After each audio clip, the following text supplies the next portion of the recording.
All right. Good afternoon, everyone, and welcome to Politics and Prose. I'm Brad Graham, the co-owner of the bookstore, along with my wife, Alyssa Muscatine, and we have what promises to be a very instructive and also a thirst-inducing program for you this afternoon, featuring Troy Hughes, here to talk about his new book, Whiskey Makers in Washington, D.C., a Pre-Prohibition History. Troy's a corporate attorney who lives in D.C.'s Mount Pleasant neighborhood and now markets whiskey on the side. And there's a story in that which you're about to hear. This is Troy's first book, and it has a fascinating beginning.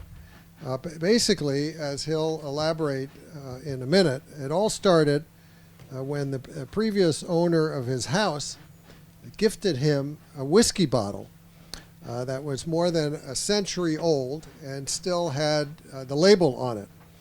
The label bore a person's name, William Barry, and the name of a store, the Reliable Family Liquor Store.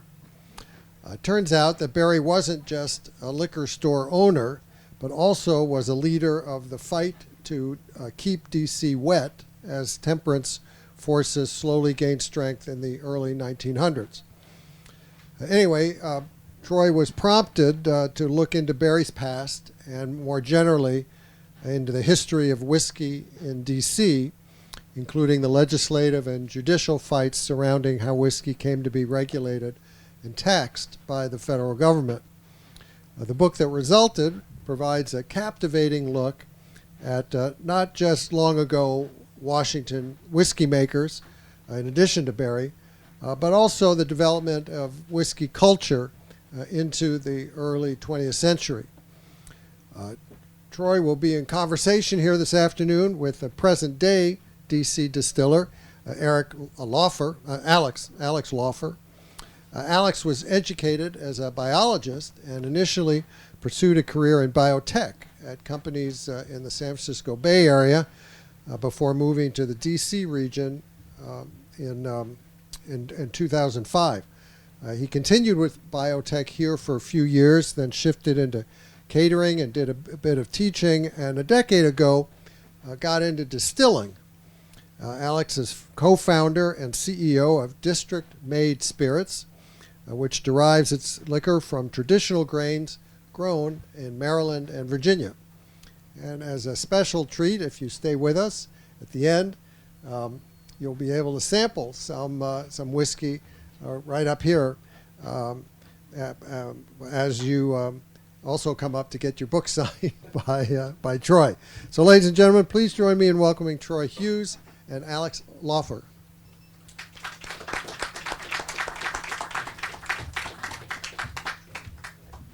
Thank you so much. Let's see here.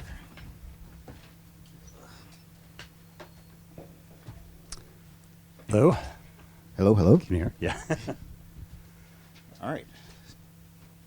Well, welcome everyone. Thanks for coming out and seeing us. I was so happy to be invited by Troy.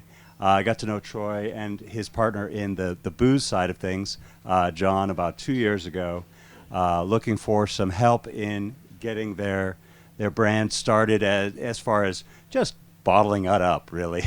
And so I was happy to get to know them and almost immediately hear about this book that was in progress back then. So Yeah. it was great to get to know them and hear about it. And now read through the book and read about our place here in D.C. and the history of whiskey and other spirits here. Yeah, so all of this really started out from this bottle. Mount Pleasant Club whiskey bottle, 110 years old. Started doing research on William Barry and his store. I discovered that he owned the store on U Street where the Reeves building is now, between 1907 and 1913. I know my house was built in 1911, so I surmised that the workers went down to the store, bought it, left it in the attic for the previous owner to find many years later. And I want to put a shout out to Noelle Gessner, who I bought the house from, and so she found this bottle, or her husband found this bottle in the 80s when they did a renovation, and then it just sat on her in her kitchen for the next 30 years. And I remember when walking through the house when we were going to buy it, and I said, if we buy this house, if we're lucky enough to get the house, can I have that bottle? And she said yes. And it all started from there.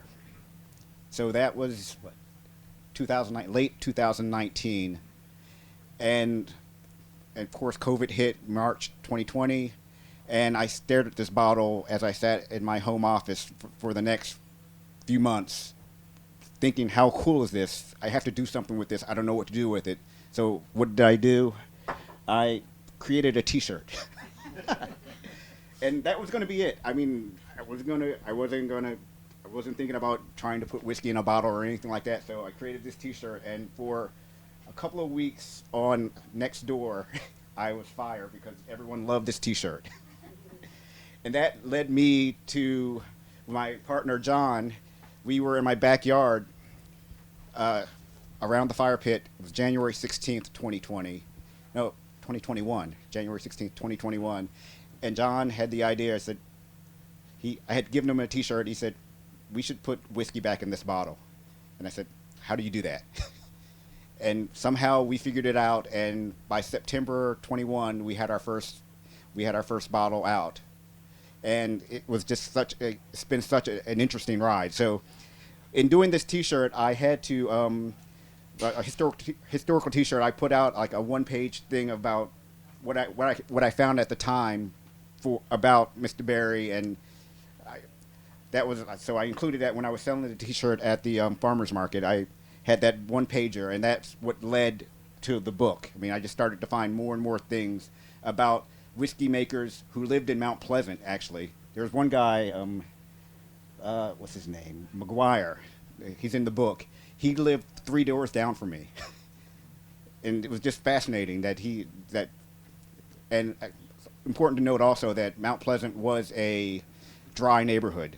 There was the Sons of Temperance, which was a quasi-Masonic temperance order that they had a big presence in Mount Pleasant, and it was just super neat.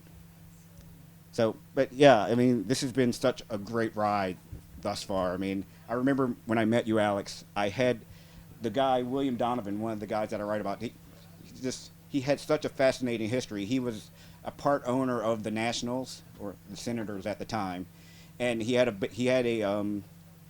bar called the Baseball House down on 7th Street back when it wasn't Griffin Stadium at the time, but where Howard University Hospital was. That was the stadium, and he owned a piece of the Nationals, or the Senators. If I'm correct here, the home plate is still preserved in the Howard University Hospital, so yeah, you can find the actual where the original home plate was. Yeah, so it's really cool to neat. see. Yeah, it's super neat to see. But anyway, William Donovan, had such a fascinating history. He was in the paper all the time, his advertising, and at the time that I met you, Alex, I was like deep in his ads and like all of the newspaper clippings, and I had them with me when I met you. I just wanted to share them with you. We didn't end up talking about it, but I had them there, and it was like, yeah. It's a great chapter to read. Unfortunately, I think they both enjoyed their whiskey too much, both Donovan and his wife. Yes. Because I don't know how many times you write about that it was in the paper that she was leaving him and suing for divorce. And right. But they ended up reconciling many times. Yeah. So then unfortunately, I believe that it passed on to the next generation because I believe his son also drowned after... Was saved, though, right? Yeah, he was saved. He was saved. He fell into the Potomac. Yep. Yeah. Some tough drinking back then. There wasn't And it was interesting because Donovan actually lived in Mount Pleasant. He bought a house on Hobart Street, 1644 Hobart Street. And he bought that house, he was a gambler, and in Game 8 of the World Series, of 1912 World Series, there were 8 games because the second game had to be called for darkness.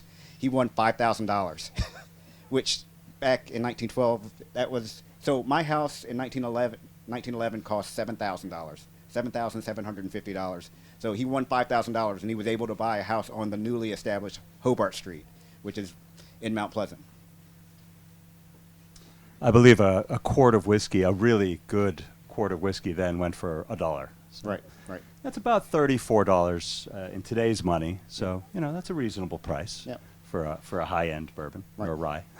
So yeah, but Donovan had his bar was called the Baseball House, and I remember talking to John, my partner, the night that I found the good ship Columbia. There was this ad. It's the greatest piece of copy for to sell whiskey. It's just, I remember just like, is this guy on drugs? I mean, it was such a great thing. Yeah, it's phenomenal. Ultimately, one of the lessons I've learned, the spending time in the business a little bit, the last year especially, has been focusing on marketing and rebranding, and that's what's so important in selling a whiskey. It's not necessarily what goes in the bottle, which was what I focused on for the first 8 or 9 years of doing this. It's really to get people to buy it the first time. It's the brand and the marketing, and this ad is genius. Yeah. I don't know if it's all right. You want to read it? I mean, I loved it too. I had to mark it. All right, where is it? Here.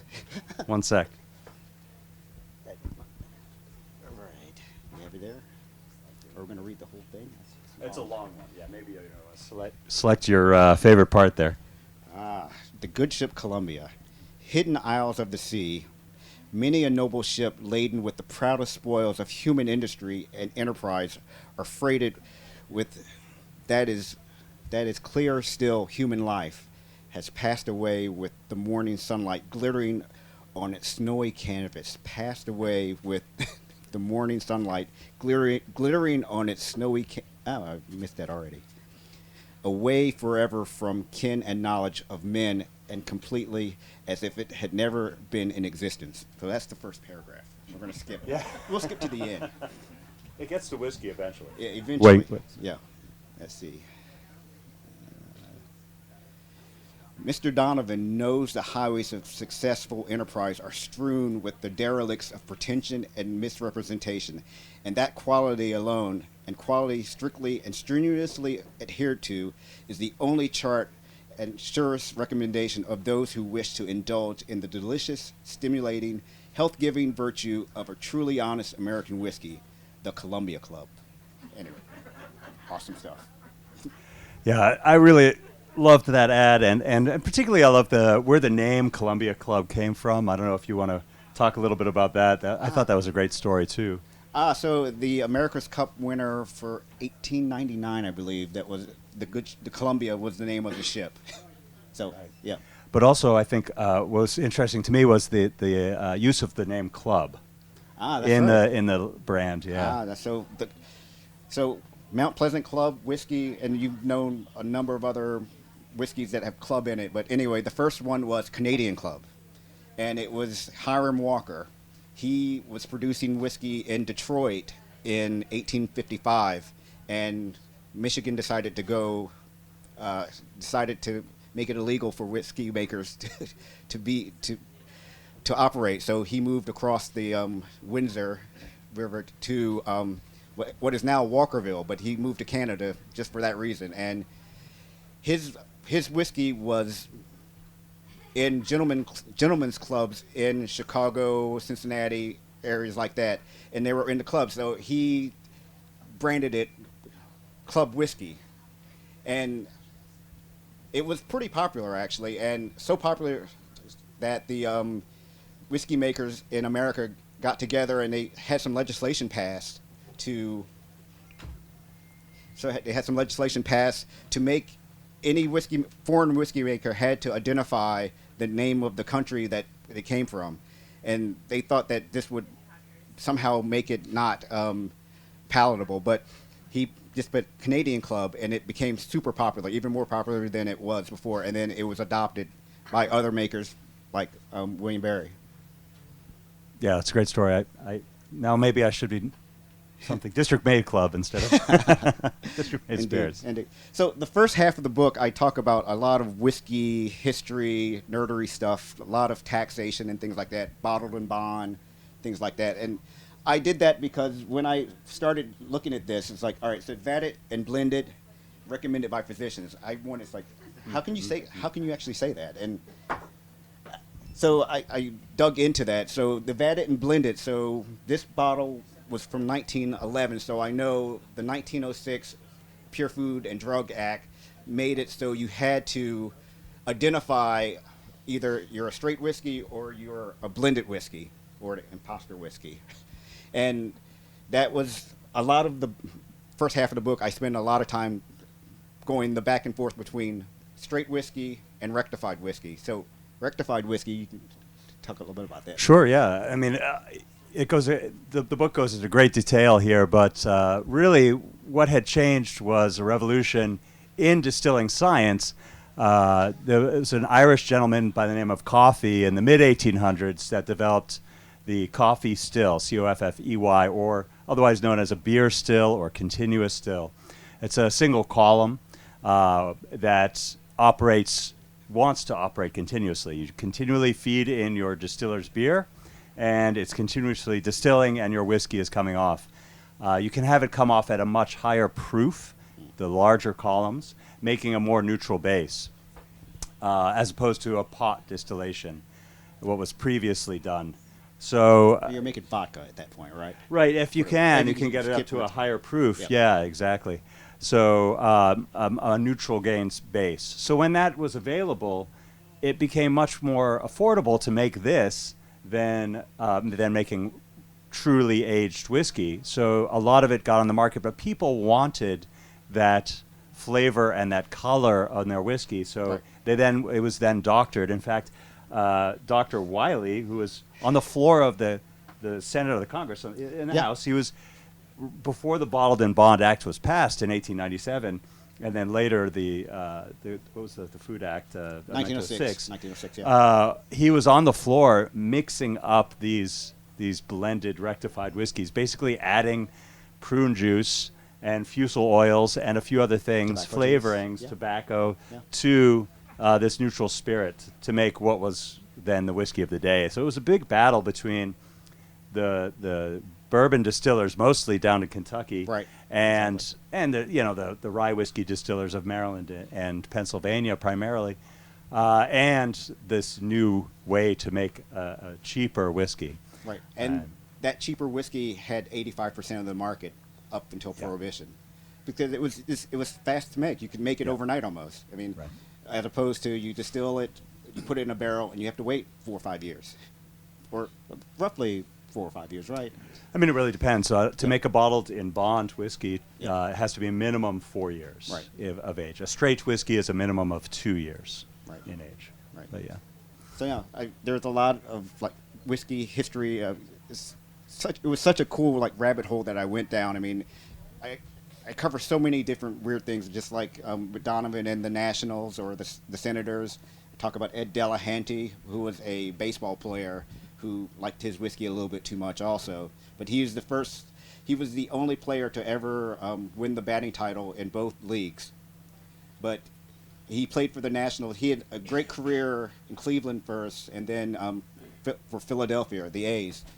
The National League, he was playing the National League, and then the newfangled American League came out in 1901, and that's when Donovan he owned 2 shares of the Nationals, I believe. And they got Ed Delahanty to come, and Delahanty, he was at the end of his career, but he won the batting title that year, and because the National League, or because the new American League didn't have a salary cap, he jumped from the Philadelphia A's and he came over to the Nationals. And he had a good year, but then the next year he wanted to jump back to the National League for more money. And somehow, as I tell in the book, he got thwarted. I mean, they worked out an agreement where he couldn't transfer over, and he was pissed about that. And during a road trip, they went to Cleveland first, that's his hometown. And then they took a boat to Detroit, and he got so drunk, and he just said, "I'm just leaving the team," and he was going to go to New York because he was going to play for the Giants. He got thrown off the train in Ontario, on the Canadian side of Buffalo, and he tried to walk across the bridge, the International Railway Bridge, and he fell into the Niagara River, died, and he washed over Niagara Falls. But there may have been a little bit more to him falling there, right? I This mean, is true. This yeah, true. there was some Yeah. history there. It was somebody that worked. The night watchman Right. for the bridge, yeah. But anyway, it's a fascinating Yeah. story. Other people have told that story, but I just thought it was so cool because I know Donovan knew this guy, and because he was at, well, I don't have any documentation of it, but I'm fairly certain that he spent some time at the baseball house. I would imagine, yes. Yes. Sound like that was a place to be. Yeah, yeah. So yeah, and there's so many little things in the book, just like from each of the makers that I cover. And it's just such a weird history. Like, actually, so there's Charles Kramer. He was a German immigrant who had a shop downtown. He built a mansion in Mount Pleasant, right across the street from where John lives, actually. And so this house plays a prominent role in Mount Pleasant because this big mansion, he left it to his daughter, Lillian. And in 1948, Lillian had the audacity to sell it to a black couple, which the Mount Pleasant Citizens Association went nuts. They did not want any black people in Mount Pleasant, so much so that they had pretty much every resident in Mount Pleasant to sign a racially restrictive covenant, which, unfortunately for them, in 1948, the Supreme Court made those unenforceable. But they still sued Lillian to try to get them to make the sale not go through, but thankfully that didn't happen, and the Dean family moved in. That's the first black family to live in Mount Pleasant in that large mansion. And it's actually interesting because McGuire, one of the other whiskey makers, that's the one that lived down the street from me, or actually 3 houses down from me, his wife, I found the racially restrictive covenant on my house. They did it by street, and she signed that. Blanche McGuire, she actually signed it, which is kind of cool. So there's just so many little rabbit hole things like that I went down. It's just everything is held together. Either it was Mount Pleasant or something to do with those the whiskey makers. So Yeah, I didn't realize that at the time, Mount Pleasant was really kind of the suburbs. It was beyond Boundary Road, and Yeah. it was Florida Avenue. That's yeah. right. That's right. And It was the first suburb of Washington D.C. when the streetcars finally started to make it up there. Yeah. yeah, You that's lived there. interesting. Yeah. And dry. And very dry. That's right. The Sons of Temperance were big there, and it was fascinating that it was a dry neighborhood, and they touted it. I mean, in the newspapers, they would mention that it was a dry neighborhood, but like all the whiskey makers lived there. It's kind of cool. Yeah. Yeah. Yeah, there was a lot of drinking happening, though, in other parts of D.C., that's for sure. This is true. Yeah. Maybe, and so John, he always wanted me to try to find a speakeasy that was in Mount Pleasant. I didn't find it until now. Of course, there's OKPB now, Right. which is pretty cool.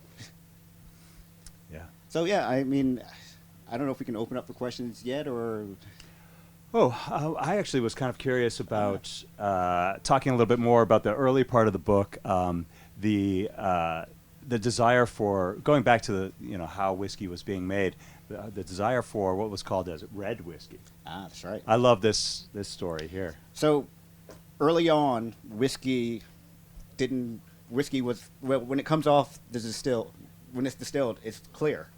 And most whiskey in early America was basically just clear whiskey, like White Dog whiskey now. Right. They used barrels, but they didn't really see any. It was just an easy way to move things. And with the earthen pots, that's where it would come out of usually.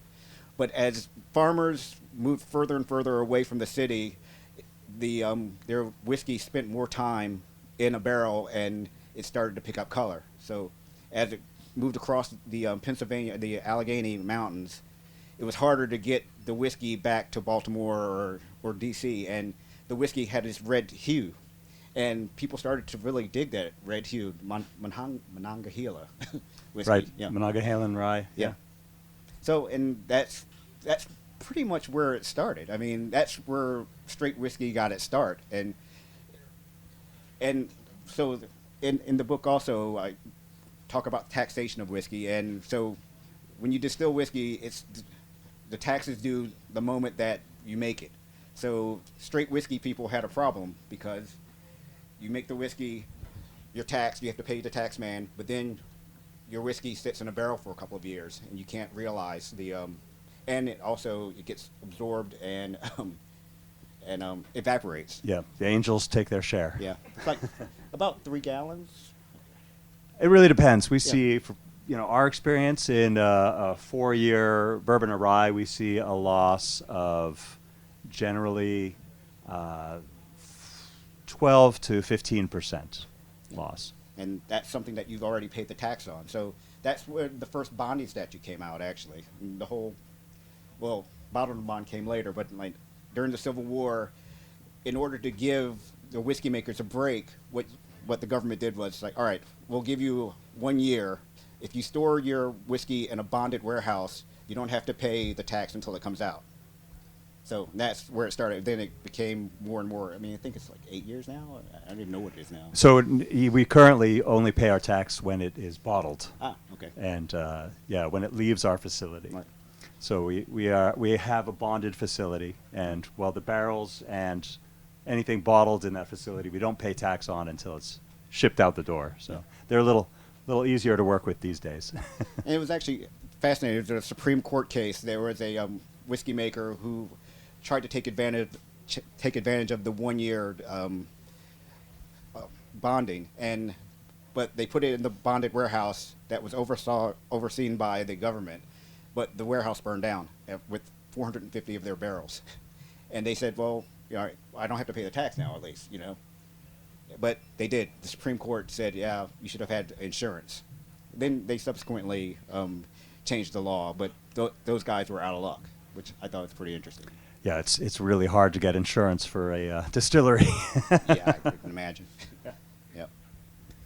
All right, what else can we talk about? Well, yeah, I mean, going back to the red whiskey story, I just love this. I mean, it's the aging of whiskey in barrels is such a happy accident that it just, is just where you put your spirit, and that it spent time in the barrel to get from A to B, whether that was on the back of a wagon or a train, or coming down the Mississippi, down the river.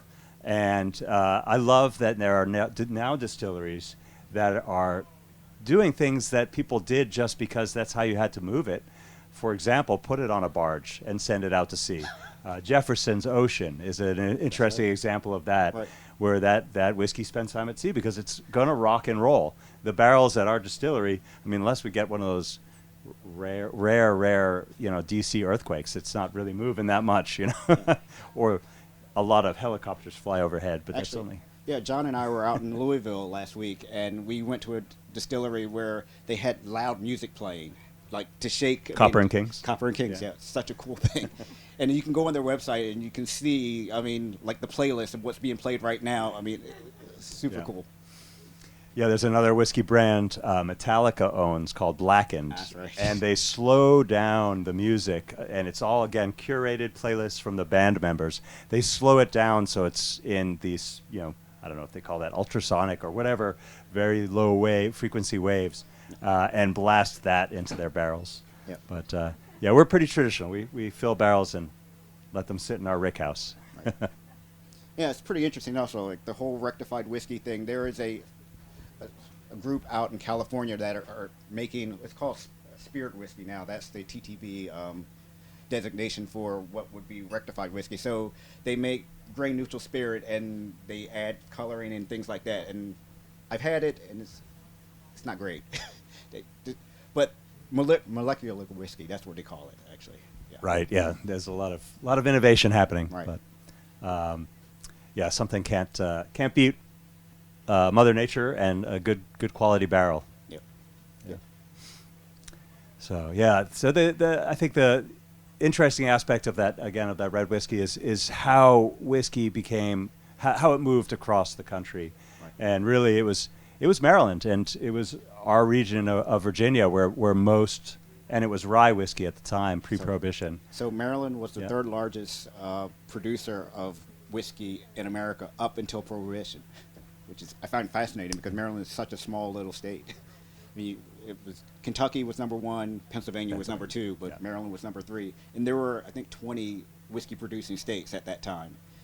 Right. Yeah, Right. which is fascinating. And rye was king back in the day. Well, before Prohibition, rye was the whiskey of America. Yeah, rye was brought over by the colonists, and it was what they were used to using. And you know, the varietal that grew great around here that we still use is an Italian varietal called Abruzzi rye, and it grows very well and has a great flavor. But as I like to describe it geographically, you know, Pennsylvania style rye or Monongahela, as you mentioned, used very little corn in the mash bill, if at all. Then you got to Maryland style rye, you went a little further south, a little more corn in the mash bill, and that's the kind of the style we make now with the little corn, 14% in our case. Yeah.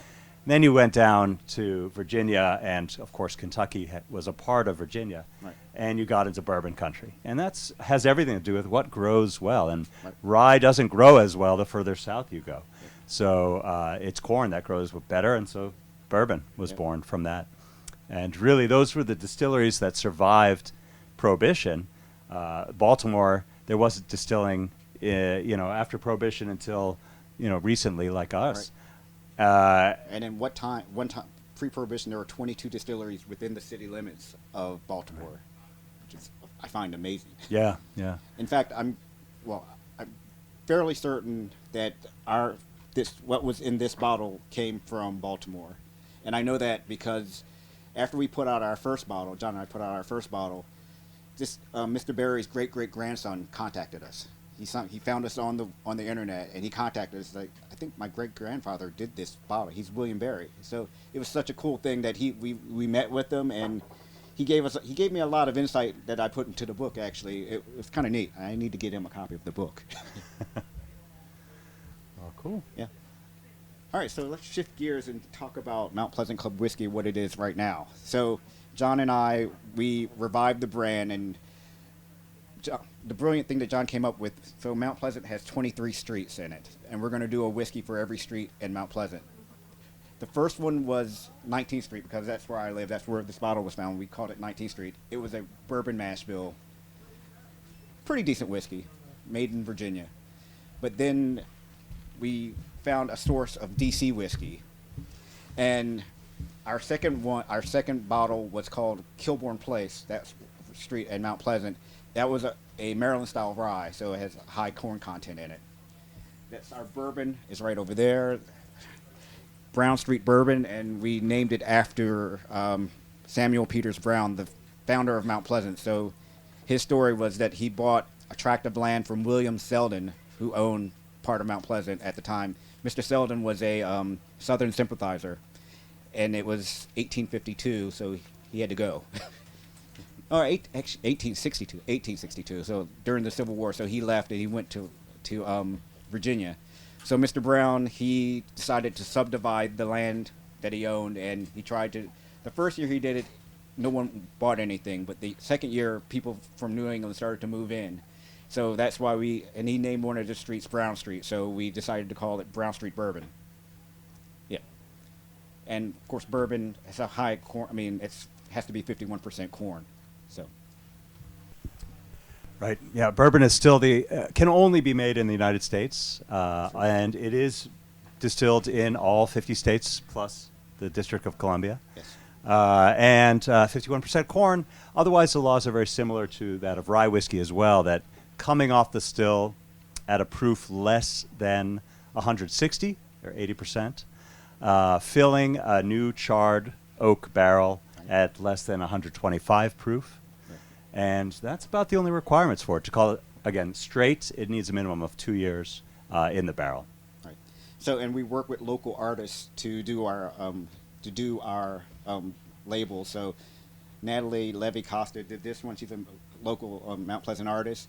And I gave her a picture of Mr. Brown, who looks suspiciously like Lincoln. And she did this. She did a bunch of different versions. We landed on this one, but she gave him sort of a happy face, which is kind of cool. Hold that up, if anyone He was a teetotaler. He was part of the Sons of Temperance. So I'm pretty sure you may be turning in his grave, actually. So, and then we have 3 whiskeys that are going to come out in the fall. Again, sticking with the the street series, and one is going to be a Pennsylvania rye, a smoked whiskey, and a very special one actually. So one of our barrels of rye we took with Alex. Alex actually bottled that one for us. Bottled the rye. We took a barrel of rye and we rebarreled it in a cotton and reed rum barrel, and it's been there. How long has it been now? 9 months. Yes, it's Yeah. We tasted it the other day. We tasted it on Wednesday, and it's. I think it needs a little bit more time. Actually. Okay, yeah. Another Actually, I summer. didn't taste it. I pulled a sample That's for right, you yeah, guys. yeah. I didn't. Yeah. Cotton and Reed, by the way, is a great rum distillery, also in Northeast DC. They're over Yeah. by the Union Market. Yeah. Fun folks. Indeed, indeed. So I'm looking forward to giving you guys a taste of this bourbon. We really like it a lot, and actually, it's for sale 2 doors down if you want to buy a bottle. I mean, why not? Should we pour some? But in the meantime, if anyone wants to come up to ask a question, we do have a microphone Yeah. right here, and we'd love to do get questions. that. We're streaming, so I guess we're supposed to use the microphones. Yeah. Hi, Hi there. I'm enjoying it, and I expect to continue to enjoy the afternoon here. So, I gather from your comments that there was no distilling or even mash making going on in Mount Pleasant at the time, the early 20th century, because of the Sons of Temperance. existence of the temperance union there. Yeah. But so the question is, where was this going on? Was it just kind of scattered all around D.C., or was there an area of D.C. that was sort of known for distilling? So my friend Mark, yeah, he just mentioned to me, 'cause like when I was doing my research, I couldn't find. Well, I found a few mentions of distillers that may have been operating in D.C., but nothing major. But Mark, he has found a bunch of other things, and all of the guys in my book, all of their rye, their flagship ryes that they promoted, came from Maryland. I mean, it was probably easier because Maryland was such a large producer. It was just easier, Right. to pull it down. And then as far as the difference between bourbon and rye in this case again is just the grain used, whichever is the majority grain. For the most part. Right, and then the bourbon can only be made in the United States. Right. And of course, a lot of rye whiskey is distilled in Canada and Europe also. A lot of good Right. rye whiskey. Yeah. In fact, the guy who made our whiskey is in Canada now. No, he's back. He's back. Yeah. Well, we need to He's talk. stateside, yes. Oh, very cool. As I understand it, Canadian blended is largely rye. Is that right? Correct. Yeah. When you were Yeah. mentioning Canadian Club and Hiram Walker, they distill a lot of rye. Right. There's other varietals of rye grow extremely well the further north you go. We could definitely source our rye from the upper Midwest or Canada at a fraction of the cost it is to buy it locally. And it would do a lot better, but we want to work with local farmers and support Right. local and express that local flavor in our spirits. Right. But, yeah. Okay. Great. Thank you so Thanks. much. Cheers. Yeah. Question. Hello. Hi there. I'm excited to read this book, by the way. My partner's from Kentucky, Lexington, so yeah, I really enjoy this. But we were joking because they are right now revising the social studies standards in DC. Hmm? Where would you, if this were to be taught, would you want it to be taught in like a college class, or how would you want it to be taught as part of like DC's history? I think it should be in high school. I mean, You think colleges. high I school? mean, the kids, the people that grow up here. I mean, they should learn the local history. I mean, it's such a fascinating thing. I mean, there's so many little factoids that you'll run across when you read it. It's just so many cool things that I had to dig a lot to find and to put it all together. But I think high school would be the right place to. Yeah, I think, this book has facets that touch on civics. I mean, literally this guy making a rectified whiskey on the floor of the Senate. I mean, that's Yeah. crazy. Yeah. Cultural history with the senators and everything. I mean, whiskey was a big part of our nation. Maybe it still is. I think it's less so now. Right. But, our first president was the biggest distiller of rye Of rye. and brandy Right. After that first career thing. Yeah. But yeah, Mount Vernon was the largest producer at the time. So yeah, I think it's a big part of what we are, and of course going into the failed experiment that was Prohibition. Wow. And these temperance movements that really wanted to eliminate some of the bad behavior that is Right. exhibited by some of the Yeah. characters in the book.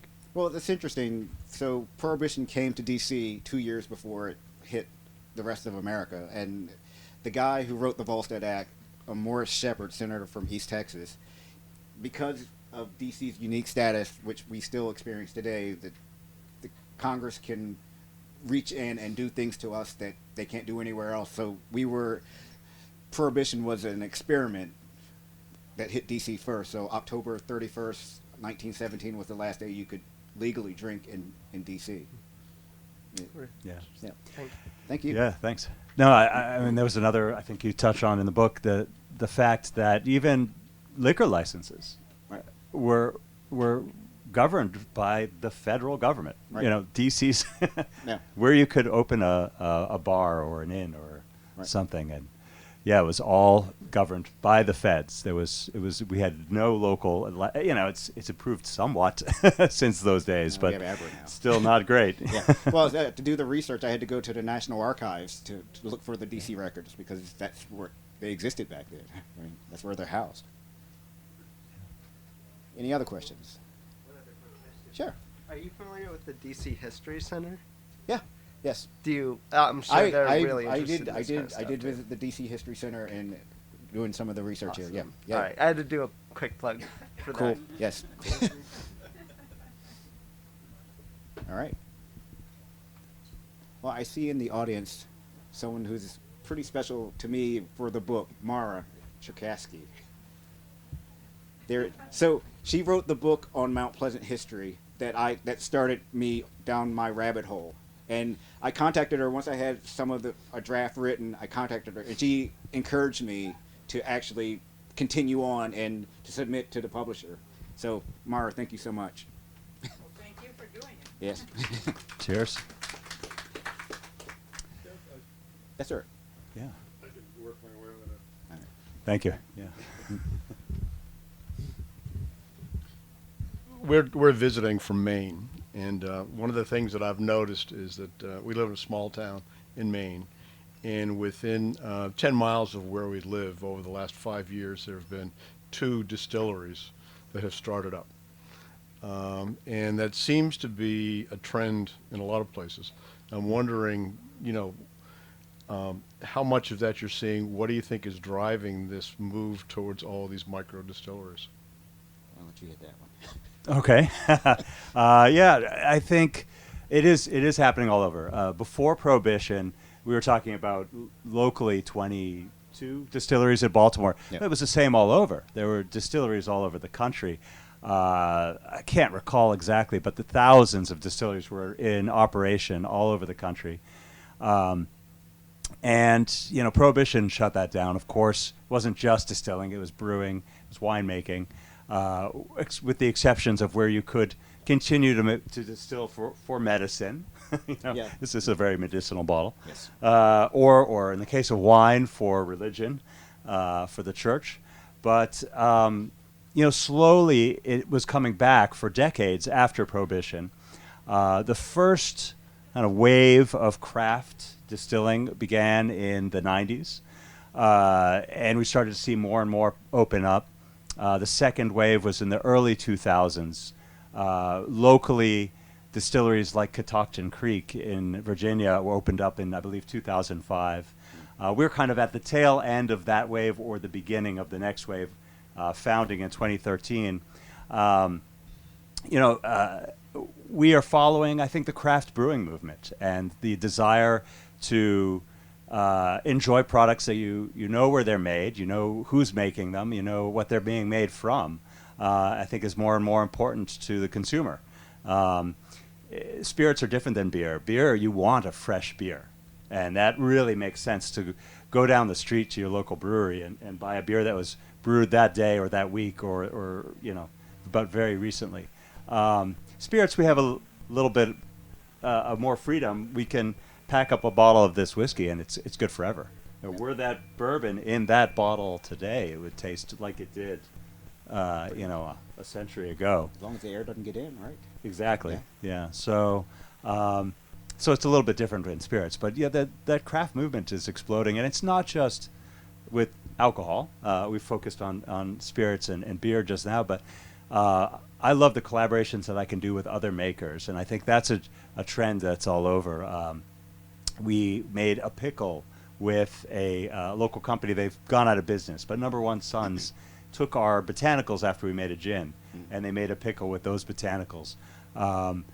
We do a collaboration with a coffee roaster. We do a collaboration with a chocolate maker, and it's that energy that I just love, working with other craft makers. So I think it's certainly a trend specific to distilling, but it's in general that we want to know more about where the products that we consume are made, and hopefully we can, relate to them in some way.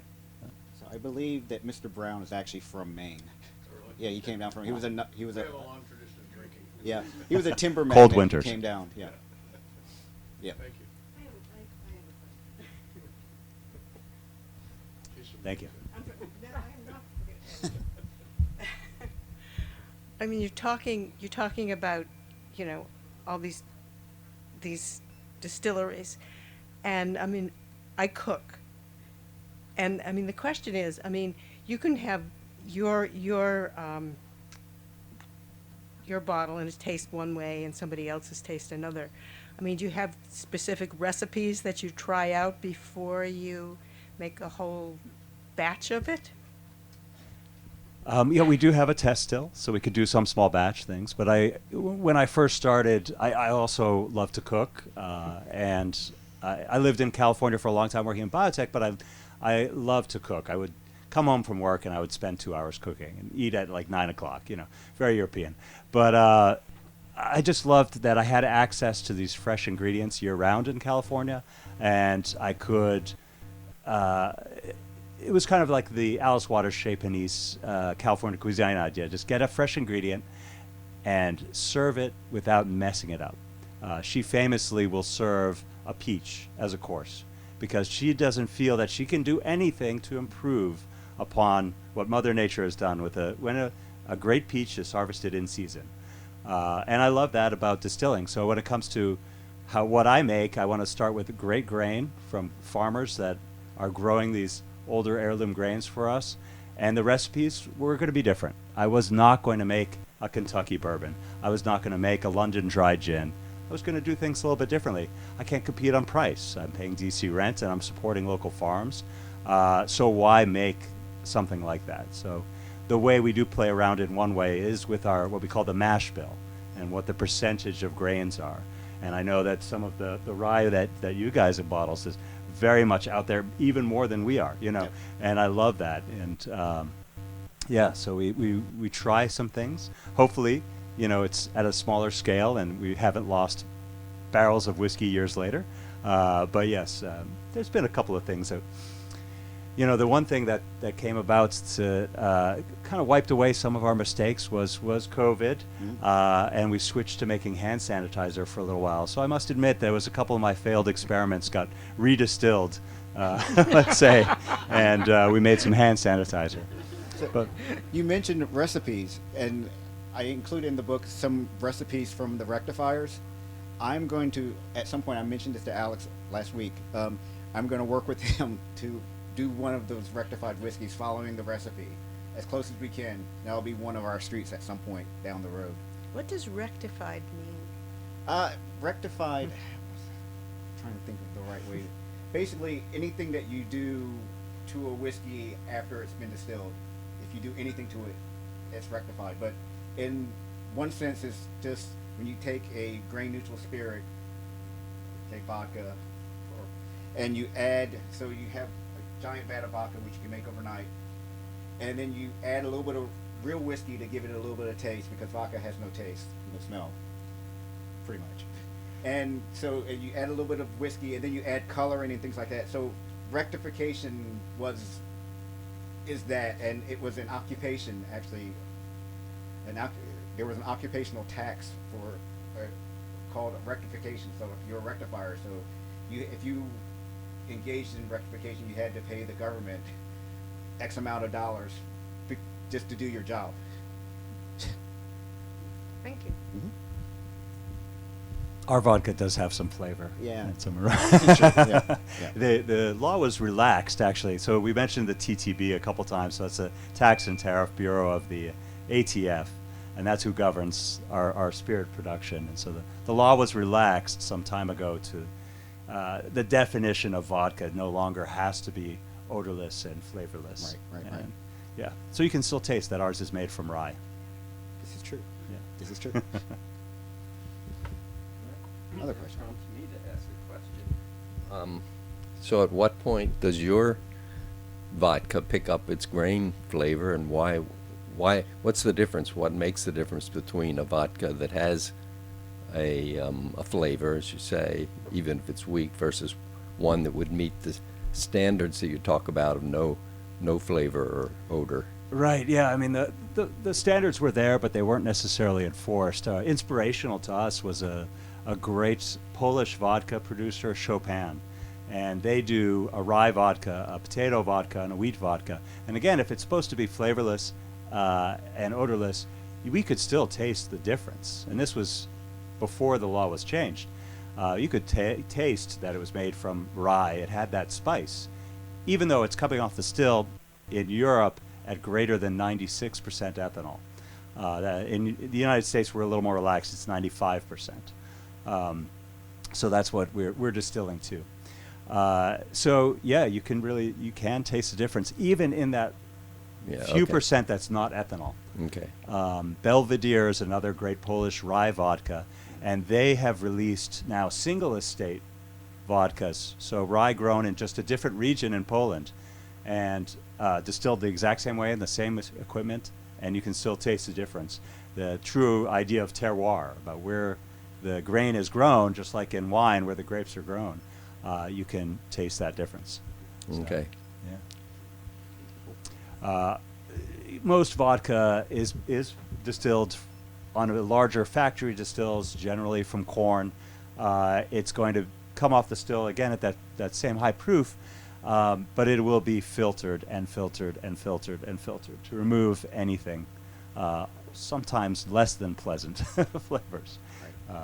If you've ever had Everclear, you might know what I'm talking about. Indeed. So. Any other questions? Otherwise, I think we should probably have a little drink. taste. Yes. Well, cheers. Thank you. Thank you so much. All right, thank you.